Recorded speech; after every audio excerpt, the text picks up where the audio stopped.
What is going on, family? It is Joshua Hallett, and it's currently August 13th, but I didn't read the devotional for the 12th, so today we will be reading the devotional for yesterday, today.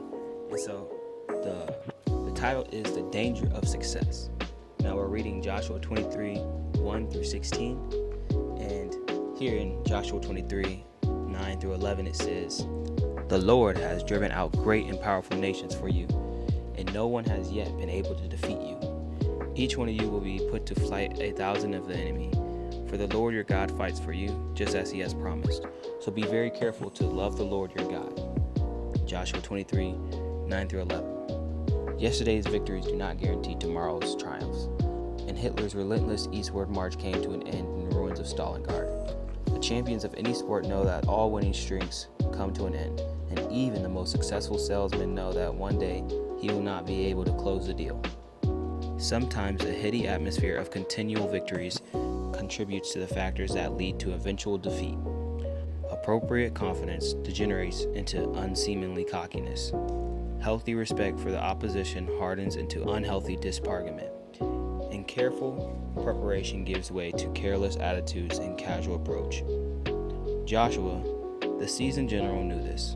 His fighting forces had tasted the thrills of victory over an extended period, so towards the end of his life, Joshua reminded the leaders of Israel, "The Lord has driven out great and powerful nations for you, and no one has been able to defeat you." Joshua 23, verse 9. The emphasis was on the Lord, so he added, "The Lord your God fights for you, just as he promised." 23, verse 10. It seems unthinkable that the Israelites whose victories had been so spectacular that they were unmistakably the works of the Lord would ever overlook their complete dependence on divine intervention in their affairs.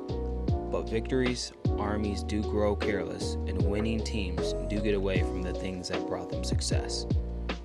Israel had no expectation, so Joshua insisted, "Be very careful to love the Lord your God." In Joshua 23, verse 11. Winning the war is one thing, maintaining the peace quite another. But the same principle of trusting, obeying, and loving the Lord applies to both. Joshua had the foresight to recognize that victorious Israel could fall on its face.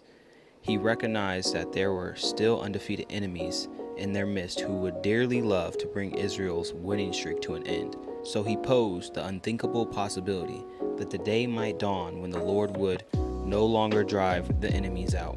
And he warned that they could become a snare and a trap to you, a pain in your side and a thorn in your eye, and you will be wiped out from this good land the Lord your God has given you. Joshua did not envision that the triumphant Israelite army would suddenly become incompetent, or that their experienced leaders would mysteriously lose their strategic skills.